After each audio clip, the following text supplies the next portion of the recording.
Hi, everybody. Thanks for tuning in to the Coaching Call podcast. On this podcast, we'll cover various types of coaching by trainers in sports, martial arts, fitness, and business. We'll discuss each coach's methods to getting the most out of their respective athletes or clients and how they attempt to change the platform in which they coach. Join us on a fun adventure as we discuss unique coaching styles.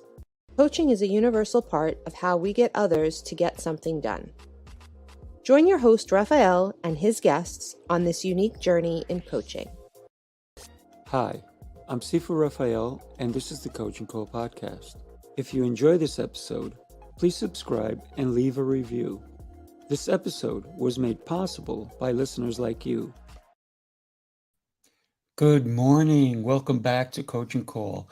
I am excited to bring Susan Gold on, and we're going to talk about how we deal with trauma and what we make of it. Hopefully she's on. I see she's on, but I'm not seeing her screen. Maybe her camera didn't come on. There you are. How are you? Thank you for joining me today. How's everything? No volume. You're muted. It's one of those mornings, right? Back after a holiday weekend. That's what it is. But for me, every day is an exceptional day. How are you today? Wow, I love your philosophy. I think I'm going to join you this morning. Thank you. Yes, absolutely.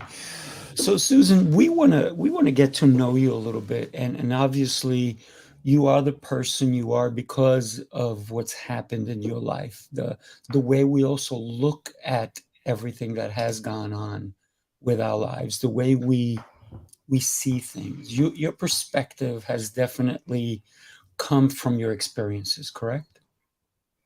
Oh, absolutely. And I think the way that I perceive my experiences has been the most profound change, Sifu. Gotcha. So tell me, where did you grow up? Who influenced you, or what things started happening to you at what age that you recall that really was a pivotal point in your life? Well, I knew at 18 months that something was awry, something Wow. was not right. And my parents were brilliant people. My father's an astrophysicist. My mother was equally as ingenious, but her chance at education didn't come. She had 5 children before she was 30 years old. And she soothed through food. And back then they prescribed diet pills, which was speed. So she was on speed, and my father had a little issue with alcohol. So the platform was not exactly level. There was a lot of chaos and a lot of drama. And I, as an empath, could really pick up the emotional extremes happening in that household. I want to say that ultimately it served me, and my focus was to get out. I left the morning after I graduated from high school with a desire to get to New York City as soon as I could. Wow. 18 months for you to know something was not right. Wow. Most children should never have to go through anything like that. What were some of the recollections that you would say that really stood out for you, besides, your mom being on diet pills, which we call speed, and then your dad, taken to the bottle, and you had siblings.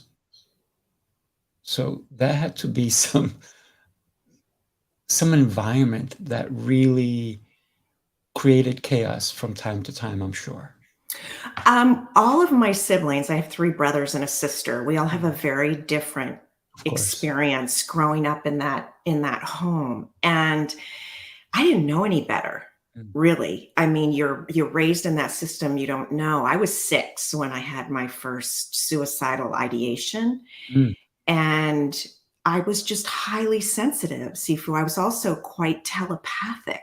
I could easily access full sentences from adults, and that didn't really fit. So I tried to stay mum, and my desire for perfectionism was ingrained. And I didn't have a very high level of self-esteem, value, and worth. I used to watch Barbara Walters on my beanbag chair in my basement on my belly, and just, I wanted to be like her. I wanted to get to New York City and be like her. So what would have happened to you had you not seen Barbara Walters? Because that was somebody, whether they were directly talking to you or not, she was talking to you. So I feel like maybe this is too Southern California hooey, but I feel I came in with purpose, with a real desire for specific experiences to move through, all for soul evolution. And I know that I'm a sensitive, and that brings its own set of issues to the table. Being intuitive, I just knew to hold on. I used to go out in the backyard and lay on my back and wish myself up on the clouds, and sometimes scream at those angels, like, what'd you leave me here for? And I was very, very attracted to the stars. But I had an inner tenacity that stuck with me since I was a kid. Wow, very interesting. So 18, you finish school, you're out. Let me ask you, I know you didn't finish school and then you said, okay, I'm out. You probably were planning it. How long were you planning? And because you said, this is where I'm going. You needed money, you need transportation, you needed a way out. So you needed your escape route, right? So when did that start to ferment for you? I was 10 when I started planning and plotting. And as the days neared, I was terrified. I wanted to stay behind like my high school classmates and marry their sweethearts and stay in my little town. But I knew that wasn't for me. My sister gave me a soft landing. I left, I was 17 actually when I left the morning after high school graduation, and ended up at the Jersey Shore for a summer before going on to college. And at 19, I negotiated my way out. Back then, it wasn't chic to take an internship. You really had to work a negotiation, at least at the school I went to get out. And I did. I was 19, living in Greenwich Village on my own. And that was an incredible experience. Here I was in New York City, finally, on my own. And then that gave me opportunities to go immediately upon college graduation. And oddly enough, Sifu, I had a great job working for a large global talent agency, but wasn't making enough money. So I needed a side hustle and became Barbara Walters' private trainer. What? Crazy. Meanwhile, you saw her on TV, right? Yeah. And somehow the universe called you to be her trainer.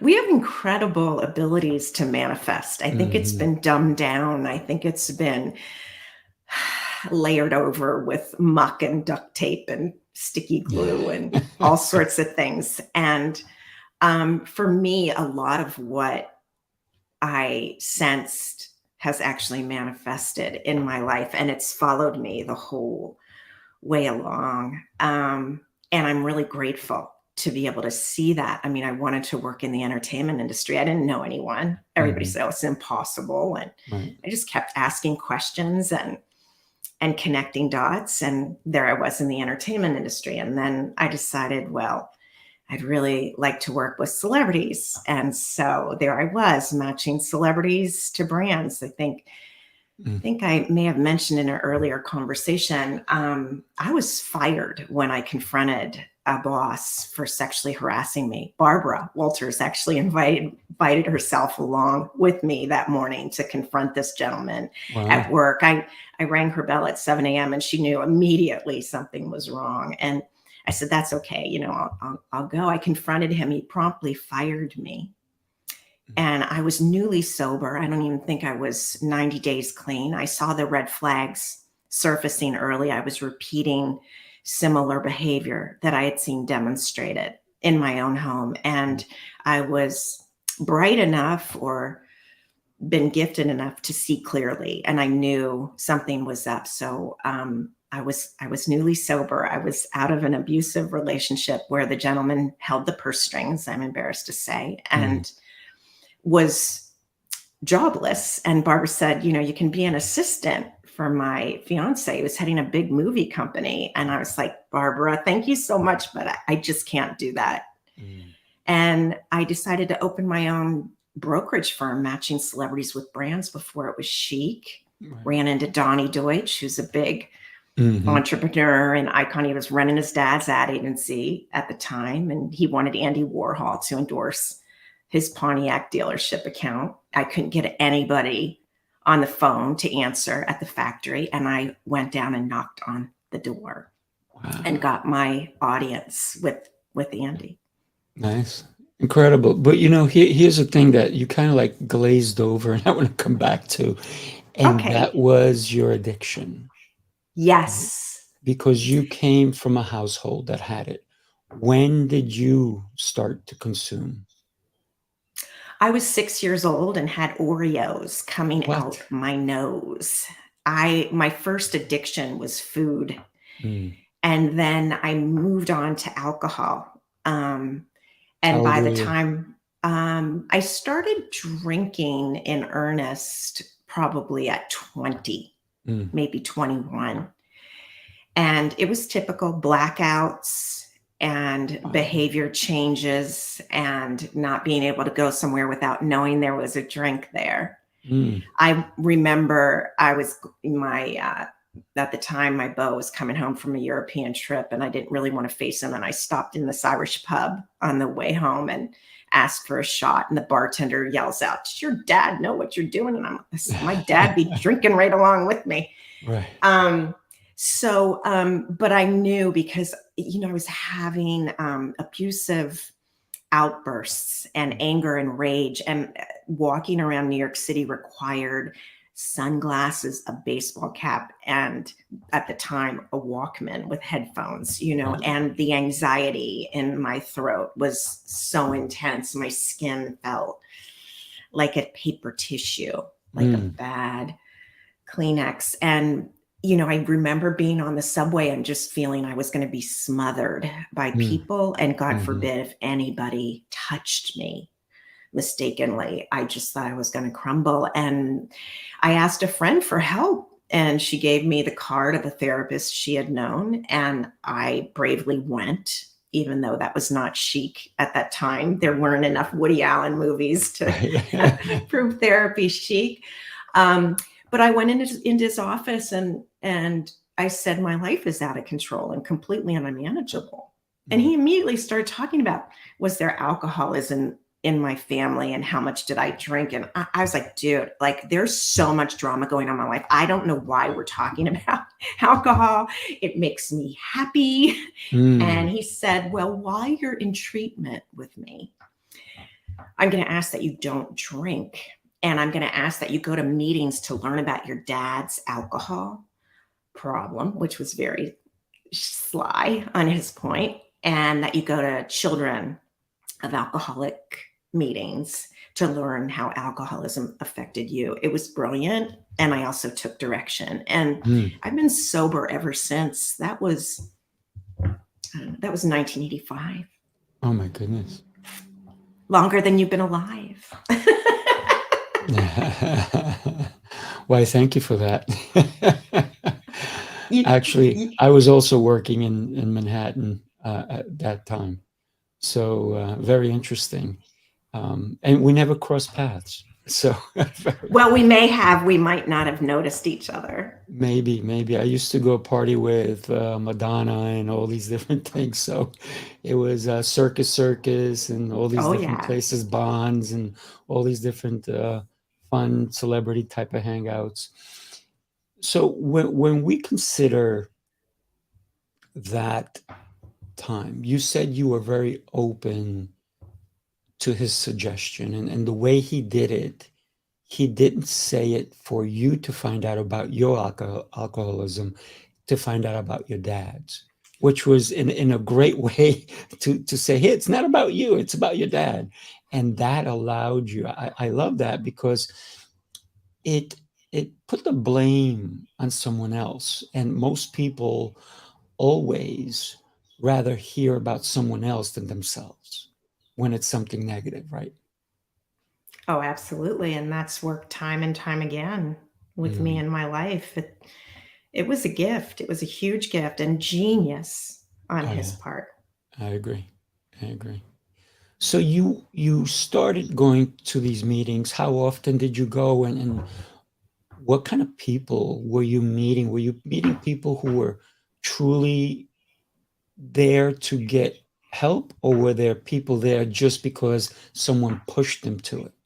Oh, well, there was a Both, yeah, I multitude of figured. types, yeah, at the time, but I met people that I'm still dear friends with. That was the No. first time I garnered tools for living that were consistent and Mm. really raised my level of frequency. And I mean, I remember sitting around that table at an adult child of alcoholics meeting and just stunned by these people that were letting out so casually all the secrets that had happened in my own home.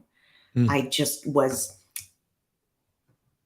shocked, but it was so telling. And, those first 5 years, I probably went to every type of meeting that ended in the letter A, and sometimes two meetings a day. And God forbid I'd skip a day. It was rare. And it carried me into the teens of my sobriety. But I have to say now, I believe that's a program for narcissists, and I'm an empath. And I Mm. used some of the tools in that program to stay in relationships that may not have been the best for me. I think one of the spiritual axioms that I need to look carefully at as a sensitive and an empath is point one finger back and three come back at Yes. you. I mean, I'm walking around all the time with three fingers coming back Mm. at me, and that kept me in a marriage for long past its expiration date. Mm.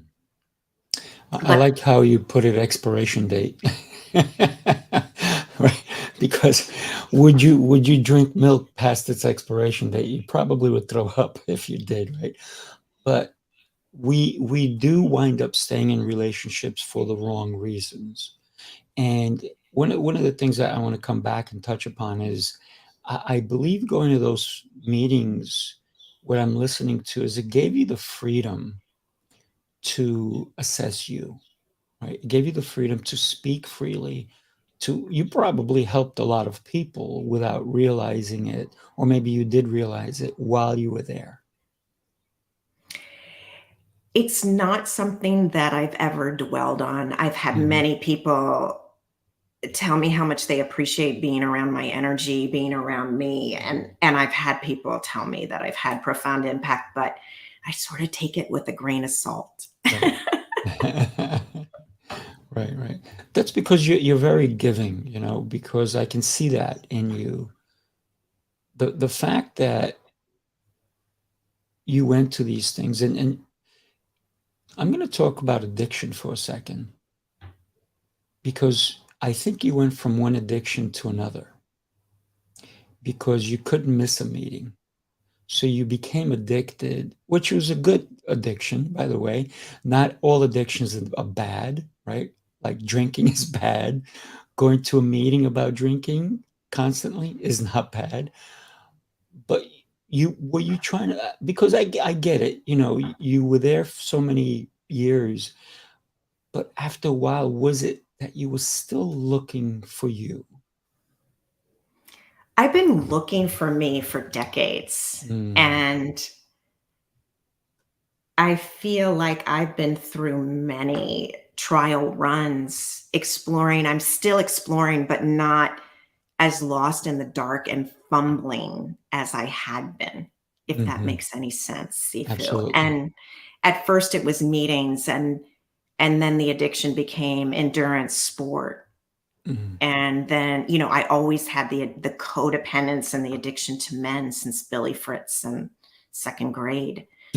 So I think it was the perfect storm of my marriage disintegrating that really helped me go deeply inward, Mm. honestly, and on a new level, only because I had so many decades of experience that I could be brave enough to really gingerly take off those layers that Mm. had been covering my heart and go authentically into my being.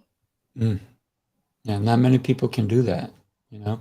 Not many people can peel their own onion, you know, if you will, right? Because there are so many layers that we all put on daily, right? Somebody says something to us about us, how we act, how we do, how we look, and that's a layer that we put on. Then somebody else said something else, we put that layer on, and all of a sudden we're covered in everybody else's thought of us. But it's not easy to take those layers off. How did you start taking them off?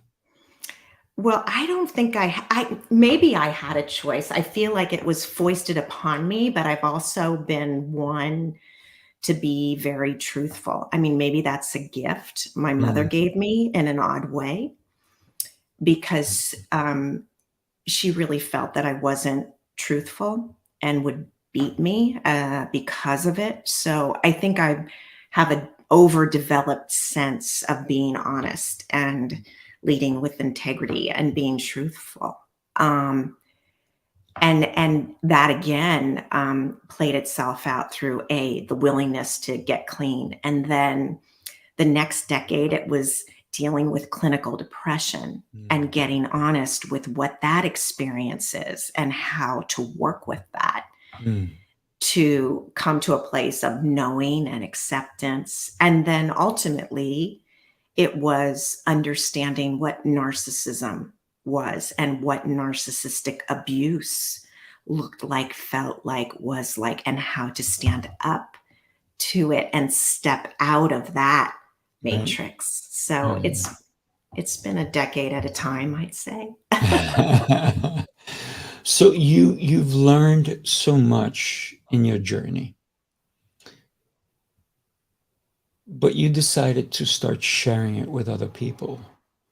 So you wrote a book. Talk to us about your book. What prompted you to write that book? And did you do it for you or you did it for others? So all good questions. You're very wise, and I so appreciate you. I mean, No problem. I've listened to many of your podcast episodes, and I love the conversation Mm. and the integrity and the energy you bring out Oh, and thank onto you. the table and what you're producing. So thank you. I Um, appreciate you.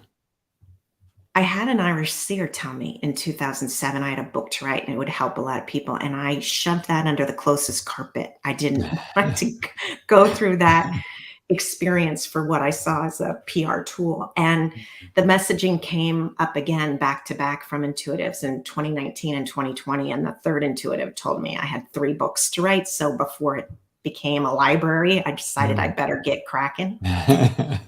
And I I went at it like a producing bulldog. I became a television producer and film producer, and I sat at my computer for 15 minutes a day, whether I had something to write about or not. And it gave me the first pass at a manuscript after 9 months, Mm.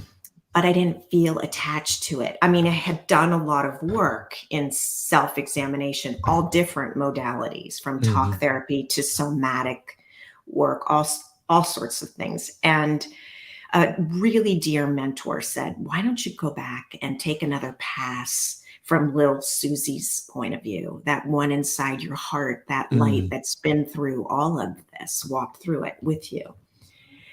And I did inner child work in my 20s when it was cool with Alice Miller and drama, The Gifted Child. Mhm. And I Mhm. was just like, really, I don't have time for this crap. I have to figure out my next deal and how I'm going to keep, food on our table.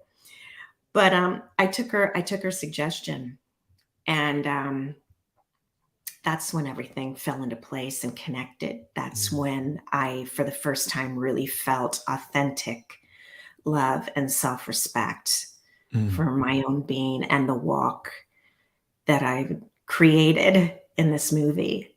And so the book had a title. It was called Magical Illumination: Transforming Childhood Trauma into Adult Freedom, because I've come to a place where, I have a positive relationship with my family members, and I appreciate the roles they played and where they've helped me maneuver, what they've created for me to walk through, and the strength they've given me, and the independence and the willingness to take a risk. And I love them, and I didn't want to hurt them, but this was my story, and it couldn't be written by committee. And Right. my publisher called and said, "We love the book. We're hardly making any changes at all or suggesting them, but we'd like to change the title to Toxic Family: Transforming Childhood Trauma into Adult Freedom." And that sent me into 2 weeks of hellish contemplation, because it smacked me into Oh, yeah. reality, what my experience really was, and the authenticity. And also, people that are going to be helped may not yet be at the place where they see their trauma as opportunities of magical illumination. Mm. Yeah, that's huge. One of the things, and listen, I've had childhood trauma. I actually forgave my family at the age of 18. And for me, I never had wanted to see them ever again, ever, none of them. And at the age of 18, it was one of my sisters that said to me, "You can't do that." I said, "Well, it's done. I don't want to ever see my mom, my dad, my siblings. The only one I'll ever see is you," because she kind of raised me.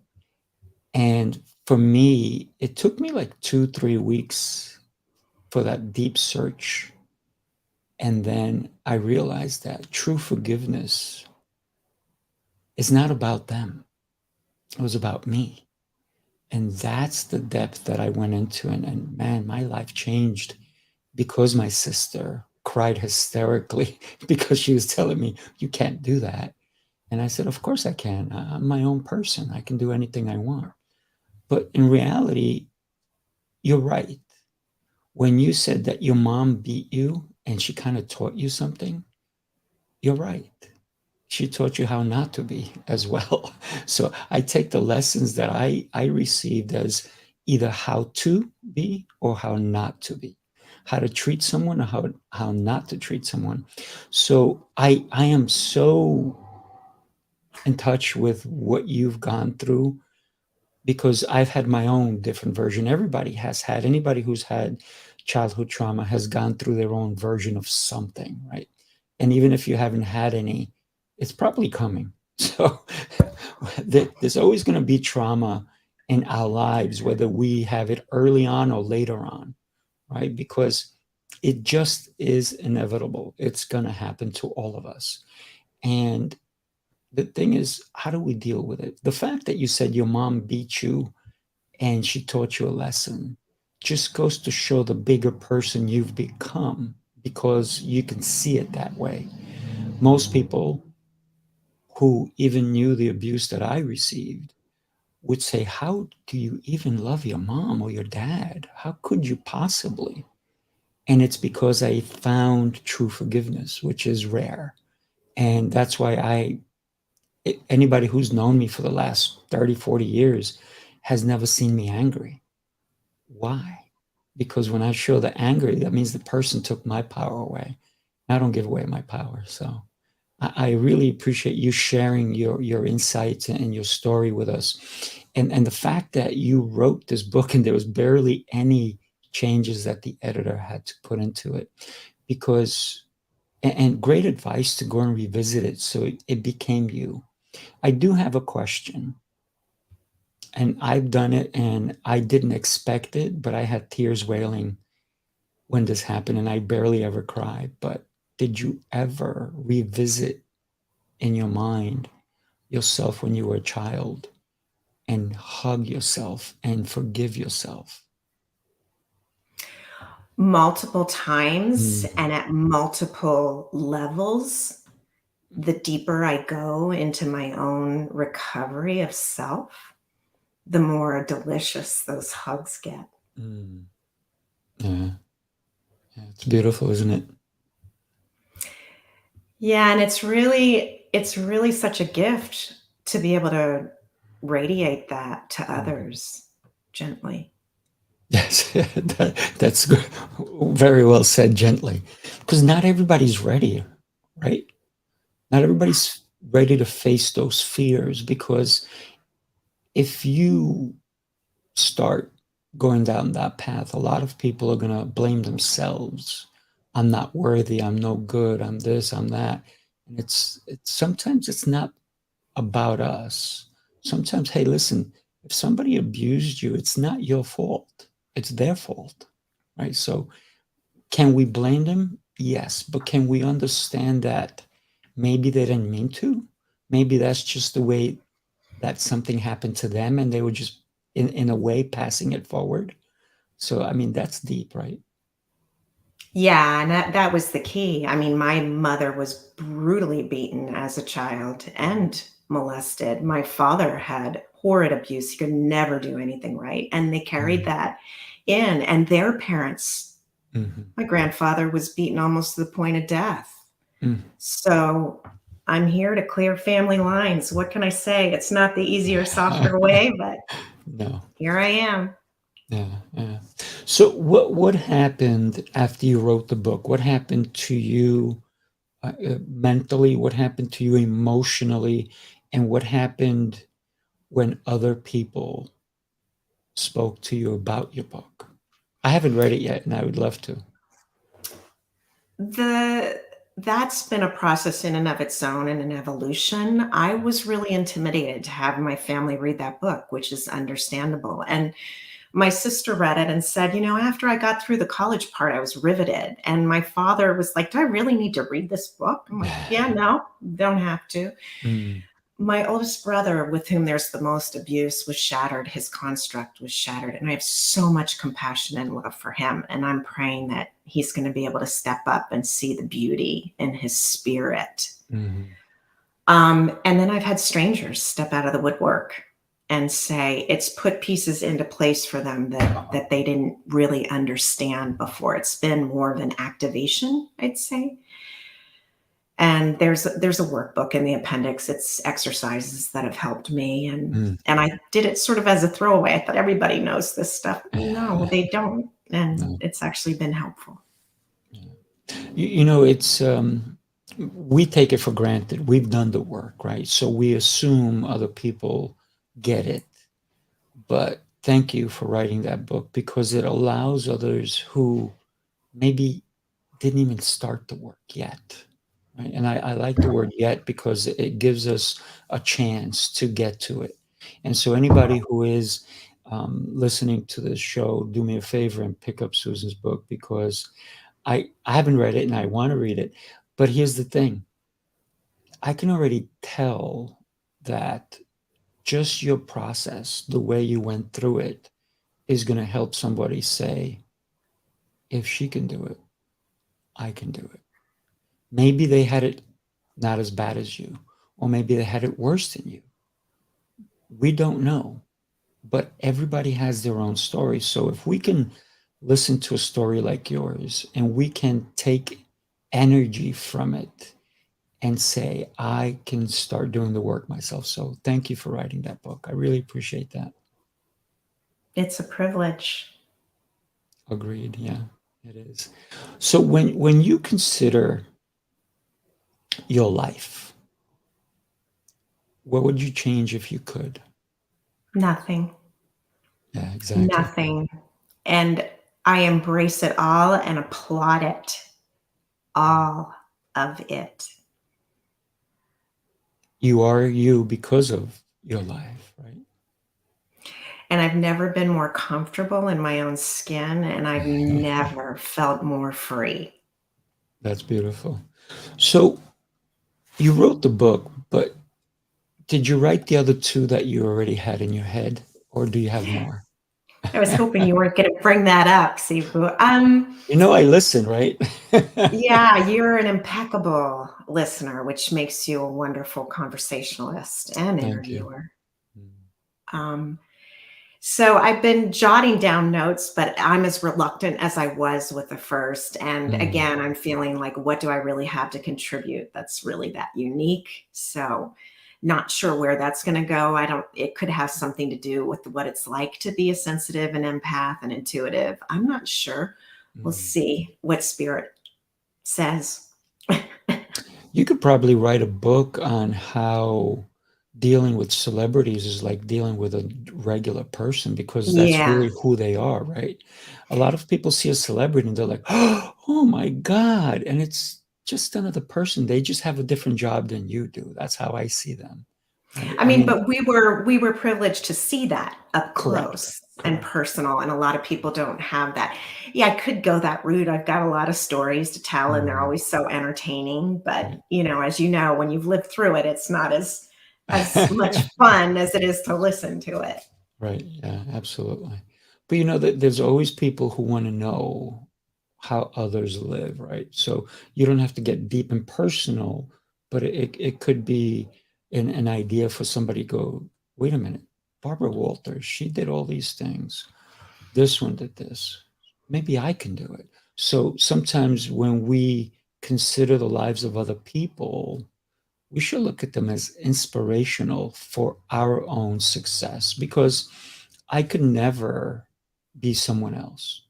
I can take some of their actions, but they still are going to be my actions because I decided to do them, right?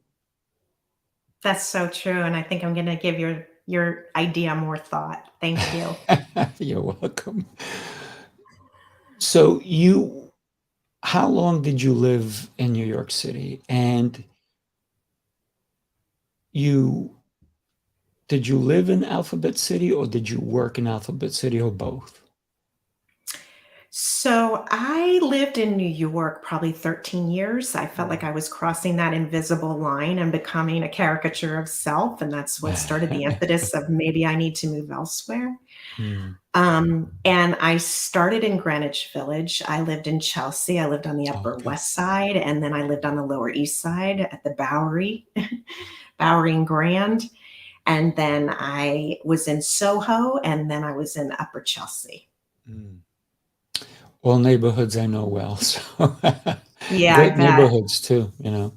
When we consider your 13 years in New York City,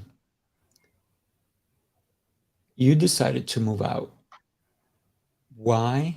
Was there an event? Was there an episode? Or was that just accumulation of everything that had been happening to you?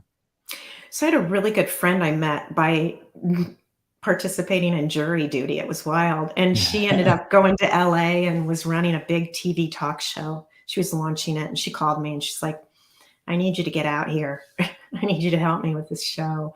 Wow. And I said yes, Mm, hardly even thinking. mm. And then I hung up and like my heart went down to my toes. I was like, what did you just do? But I thought it was a great career move, and it was, but it was really to meet my greatest guru as in teacher, which Mm, would be the man who would become my ex-husband. mm. Was he your guru, and why did well, he was your guru because you just said it. What made it that he became your ex-husband? Was it the abuse? Was it the personality? Or was it that you fell apart? Yeah, I feel, in my own opinion, he was a narcissist, and I Mm, was an empath feeding a narcissist. of And course. that has hopefully an endpoint for those in that type of relationship. And so once I realized it, I knew I had to stand up to it. And it was Mm, very difficult. I was trying to keep that marriage together and should not have been, and suggested mediation. And we got to the last point, that last point of mm, contentiousness. And he folded his arms and his eyes went in those cold slits. And mm, he said, I'm hiring an attorney and I'm filing for divorce. And that voice of intuition came right through my body. This is the universe doing for you what you cannot do for yourself. mm, And it was a year of excruciating hell. I was a longtime meditator. I learned on silent meditation retreats how to hold silence and no contact, including no eye contact. And that's what I did. He held court in the master. This is a metaphor for the relationship. And I, by choice, was on a mattress on the floor in a partial conversion in our garage. And this was a home that I had bought and paid for and maintained for our family. And I can't really say it was a home during this year it took. It was more a domicile, but I just treated that little room in the garage like a monastery. And I went deep and I did somatic work and I shifted on a cellular level and I could stand up to my biggest fears for the first time. And that's why I call him my greatest guru, because he taught me my own authentic power, my own attributes. And that's really when I garnered self-love. It was an excruciating way to receive it. It's a horrendous billboard to fall on my head and wake me up. I don't wish it on anyone, but I learned I can't eat rat poison and expect one I perceive to be my challenger to fall over dead. And I had to shift and change. Yeah. You said something really, really deep as to he was your teacher, your guru, because he taught you the lessons you needed to learn. But not until you were ready. They say, the old Chinese proverb says that your teacher will appear once you're ready, right? And for you to see that as a learning opportunity, as him as your guru, just goes to show how much deep work you did do. Because most people would never say that about their ex, about somebody who's a narcissist, somebody who, you had a lot of trials and tribulations, I guess. And it just goes to show that we can all learn. And I've had many gurus in my life, and each one of them have taught me the lessons that I needed, because it's made me that better person. So when we go to school, we look at teachers so that they can make us smarter, more experienced. And that's what a teacher does, right? And sometimes the lessons can be terrible, but sometimes those are the best lessons that we can learn from. It to the core of my being, but yeah, that is the truth. That is true freedom. So how do you see yourself now helping people? Tell me about the kind of work that you do now to help others who may be in a relationship like you were, who maybe they're still in it, maybe they've come out of it, maybe it's been 5 years and they still are in it, even though they're no longer with that person, but mentally they're still stuck there. And that may be one of the more heartbreaking cases that you see.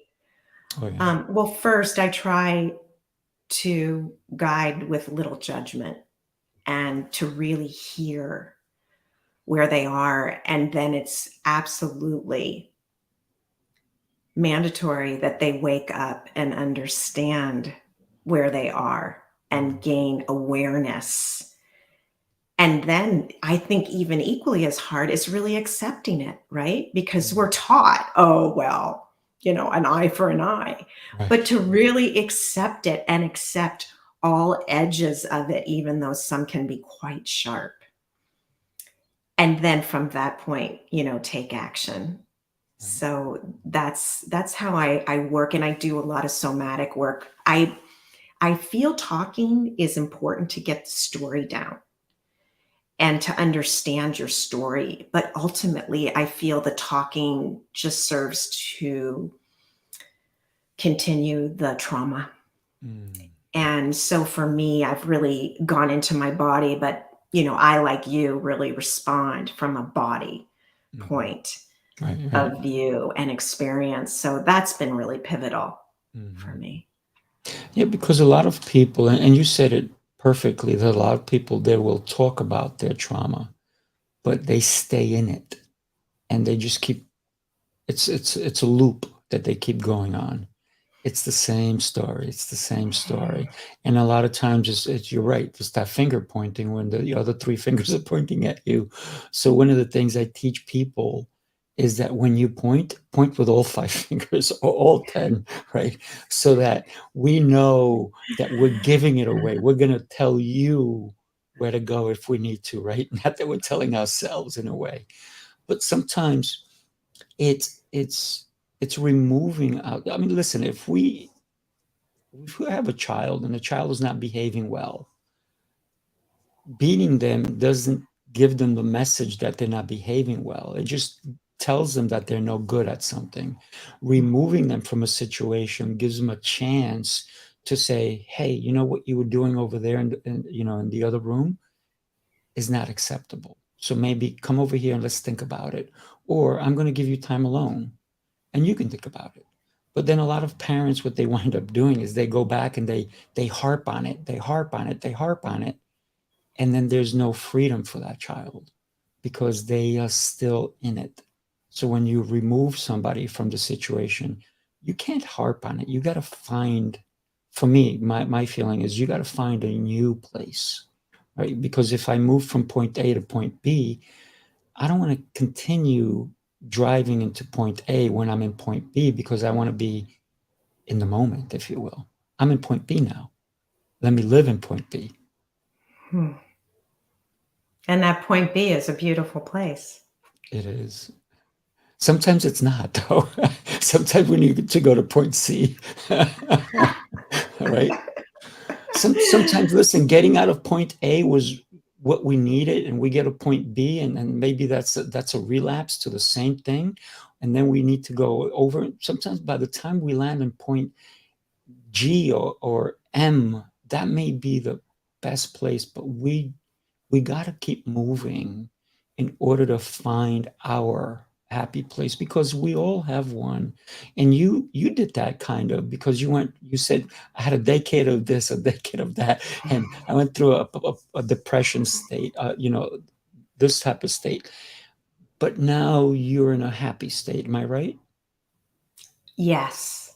I'm much more content within, Mm, and I'm quieter within naturally. mm, It's not coming from a place of self-defense. right. It's coming from a place of contentment. Mm, yeah. One of the things that I always tell people is like, if you allow, if somebody's shooting arrows at you and all the arrows are their emotions, they're going to stick. They're going to stick. So what you need to do is put on an armor so that they bounce off, right?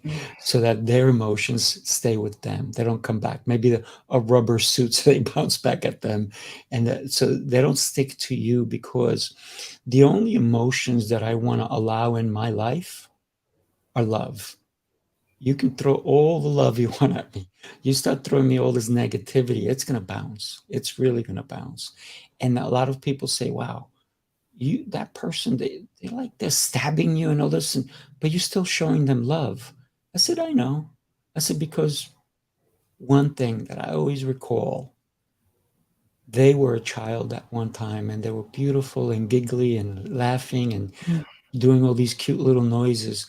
That child is still them. They just grew up with all this negativity and they're just trying to share it. And it's nice to share, but not the negativity part. Yeah, true.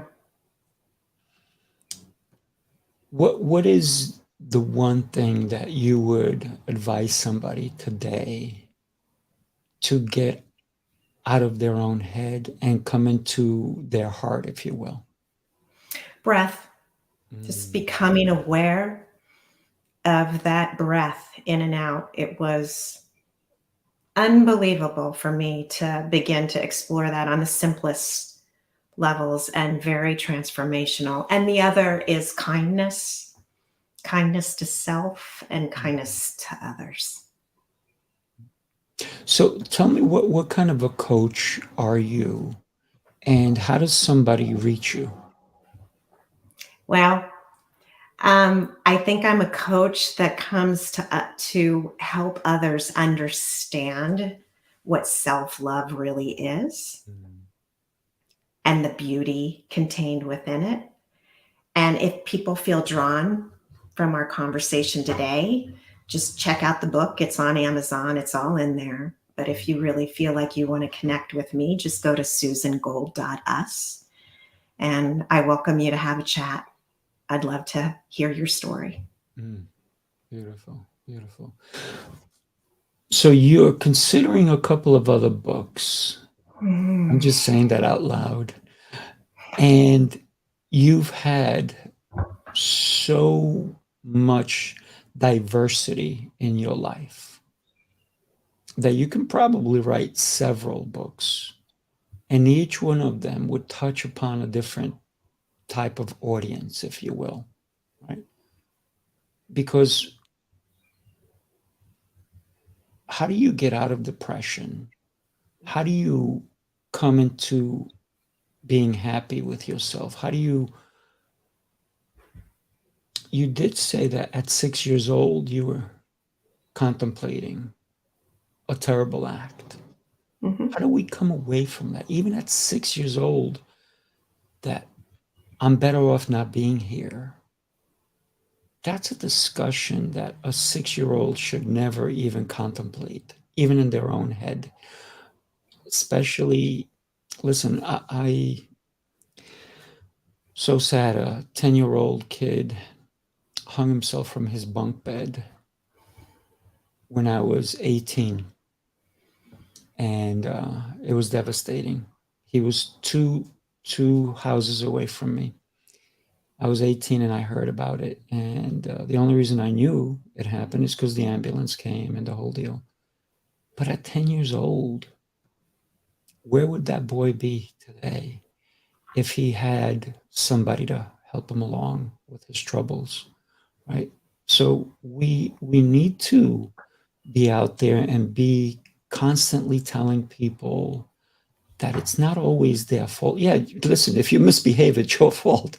But if you if you get in trouble, sometimes it's not your fault. Sometimes it's the circumstances. Sometimes it's things. If you get bad grades, it's maybe you didn't get the correct studying. Whatever it is, it's not enough for you to take your own life. So anybody out there, any kids, anybody who has parents, the most important thing is to tell someone that you're there for them no matter what. And when you say, I'm there for you no matter what, and then they come and tell you something and then you judge them, then you lied. And Mhm. that can be very devastating to someone. Mhm. The last thing I hate hearing is somebody saying, this is going to hurt me more than it's going to hurt you. Right? And then they get a beating for it. So, and I've heard that plenty of times, but I think that there's so much lack of true love when somebody can say that. You know, a hug, a smile goes so far. Mm. We never know what somebody is, right? Yeah, you said it. You said it very well. Mm. Yeah. What's next for you, my dear? Just one foot in front of the other right now. I feel like there's a lot of travel coming in, and I feel like groups are my next step because I'd like to reach as many people as possible. I mean, it's Nice. nice to get to know people one on one, but I really want to reach groups. So Mm. that's what's coming. I think that I'm working on a program where I think that we may need you to come in and be part of it at one point. I'll let you know, because it's that emotional aspect that we all need and desire, but sometimes we're afraid to even ask for it, right? We are terrified of the outcome. We're terrified of crying in public. I've been told that I don't have tear ducts. And it's not because I don't get emotional. It's because I've cried so much prior that for something to make me truly cry, it has to really hit home for me. And it could be because of all the walls I put up when I was young in order to survive. But I am emotional. I show it with my heart, and I show it with my hugs because I love hugging. So that's the way I show my emotions. It's beautiful you have that ability, Mm. especially the male species. There's been a real push to train that right out of the being, the body. And same with women, actually. Mm. Same with women with the corporate structure. So Yeah. it's really beautiful. You can authentically give a hug and feel a hug. There's something so sad, especially in young people, when I ask them, can I give you a hug? And I just feel nothing. Yeah. I feel nothing. Mm-hmm. And I want to melt that. I just hugged somebody, and I felt no hug back. But I bust their chops every time I see them. I say, you're gonna have to hug me. They're like, yeah, I know. They're like, yeah, okay. And it's like a cold hug. There's no warmth in it. But I say, I always say to them, man, I love you, man. And they're like, yeah, I know. But they close up sometimes, right? So how do we show love to somebody? I mean, I don't care. I will hug you no matter what, even if you don't want it. And I felt some people kind of like, oh, you're hugging me. What are you doing? I'm like, I'm just showing you some love. And they're like, okay, stop that. Don't do it. I What do you think? ask permission because, like, for me, if you hugged me and I wasn't ready for it, it would just be so traumatic. Some of us have that personal boundary violation, but I ask. And when I feel that feeling, I just send kindness as much as I can through that heart. And I feel like in some way it does penetrate. And I think if we continue to do that, to send love, whether it's physical or from a distance from our heart, the frequency, the energy will radiate and will cause shifts. Yeah, I always ask. I don't just hug somebody just for the heck of it, because you're right. It's that personal space. I actually asked a person, he's a celebrity, and I said to him, would you mind having a conversation? He shook my hand. He goes, I don't want to shake your hand. I was like, okay. He goes, I want to hug you. I said, bring it in. And that was something unexpected, because I gave him a nice shake, and he's like, no, man, I need more than that. And sometimes we forget that there is that human side to all of us, that we all desire love. We all desire that warmth, but some of us, because of what's happened in our lives, we don't always want it. Mm-hmm. Yeah. And that's a whole process Mm-hmm. to open to that, if you Yeah. choose to open to that. Susan, I got to tell you, I had a blast today. Thank you so much for taking the time. I know how busy you are. And wow, you are an exceptional human being. Thank you for sharing your story with us today. I know that anybody listening to it will say to themselves, not only did I enjoy the conversation, but I enjoyed Susan and her openness to share her story and to even inspire people. So thank you. You are the catalyst, and you are doing a lot of work to expand the messaging. So I'm grateful to you and people like you, and your audiences are very fortunate. Oh, that's super nice. Thank you.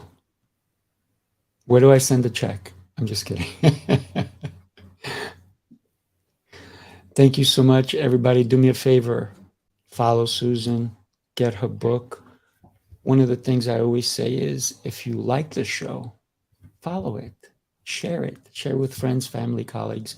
And you never know. This is a show I think everybody should share, because you never know who may be going through a traumatic experience just because they have put on a great facade, right? corporate world, people in everywhere, they put on a really good facade, and then all of a sudden you hear of somebody taking their life. And meanwhile, I had a friend of mine,